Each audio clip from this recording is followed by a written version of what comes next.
қайда барса жол болсын, ұлыс бақытты болсын, төрт түлкімен бақытты болсын, ұлыс береке берсін, және жергенсін.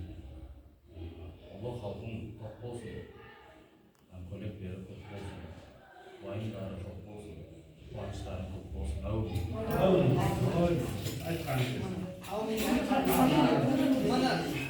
Бүгін әз Наурыз келіп қалды. Әз Наурыз, 20 Наурызымыз құтты болсын. Бүгін қазақтың жаңа жылы. Бүгін күн түнмен бірге теңескен күн, Самарқанның көк тасы еріген күн. Осы 22 Наурыз күні қазақ салт дәстүрінде бізде ұлттық тағамдарды жасайды. Соның ішінде мен бүгін наурыз көжені жасап келдім. Бұл наурыз көжеге дәнді дақылдарды молшылық болсын, тоқшылық болсын деп дәнді дақылмен және ақ мол болсын, берекелі болсын деп сүт, құрттан қосып жасалады.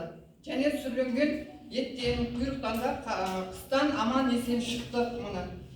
Жеріміз көгеріп, бүкіл тіршілік оянып, керемет күн басталып жатыр. Әз Наурызымыз құтты болсын. Бұл наурыз көжеге мен бидайды қостым, жүгері қостым, және тары, күріш қостым. Оларды кеше бұқтырып қойып, бидай жүгіріп, бүгін шамалы қайнатып, өзі піскенше. Одан кейін жаңағы айранымды, тұзымды дәміне қарай айранды қосып, бүгін дайындап келдім. Әр өңірде әр түрлі құрам қосады бұл наурыз көжеде. Ас болсын, наурыз көжеден ішіңіздер.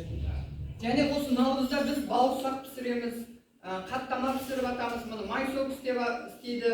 Дастарханды бүгін мол болса, биылғы жылымыз молшылық, тоқшылықпен өтеді деген бізде салт дәстүрімізде ырым бар.